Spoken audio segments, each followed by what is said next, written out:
ऐसा ये क्यों कहा जाता है जब भी हम माँ ललिता त्रिपुरा सुंदरी की बात करते हैं, तब ऐसा क्यों कहा जाता है कि जो भी इनके बारे में जानता है उसका ये आखिरी जन्म होता है? ऐसा क्यों?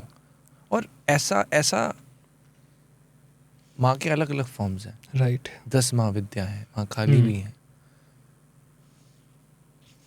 माँ त्रिपुरा सुंदरी को मदर ऑफ द यूनिवर्स बोला जा रहा है। हाँ, वाई?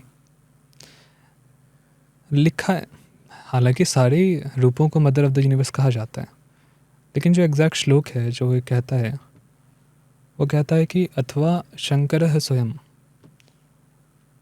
यानी either you are lord Shiva, या अथवा पश्चिमम जन्म, या तो ये आपका अंतिम जन्म है या लास्ट जन्म है, या तो आप स्वयं शंकर हैं या तो ये आपका पश्चिम जन्म यानी अंतिम जन्म है, तो ही आप देवी को जान सकते हैं। शिव ही उसको जान सकते हैं, या वो व्यक्ति जो शिव को जानने के करीब है या जो शिव होने के करीब है वही देवी को समझ सकता है। क्योंकि देवी को समझने का अर्थ ये नहीं है कि आप किसी एक रूप को समझ रहे हैं।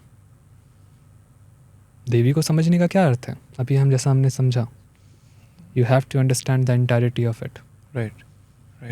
और वो आप तभी समझेंगे जब आप खुद उस एंटायरिटी में डिसॉल्व हो जाएंगे, और इसी एंटायरिटी का पार्ट आप भी हैं।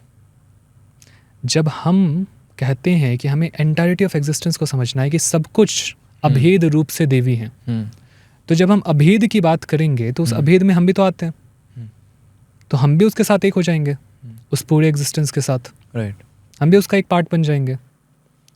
तो उस प्रोसेस में देवी को जानने के हमने अपने आइडेंटिटी को भी विलीन कर दिया, हमने अपने आप को भी उस अस्तित्व की पूर्णता में खो दिया। तो वो अंतिम जन्म होगा या नहीं? बिल्कुल होगा।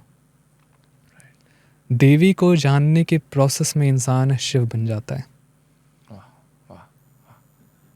शिव ही देवी को जान सकते हैं, और किसी में सामर्थ्य नहीं है। यानी हर इंसान को शिव बनना पड़ेगा, तब जाकर देवी के बारे में कुछ समझ आएगा। बिल्कुल।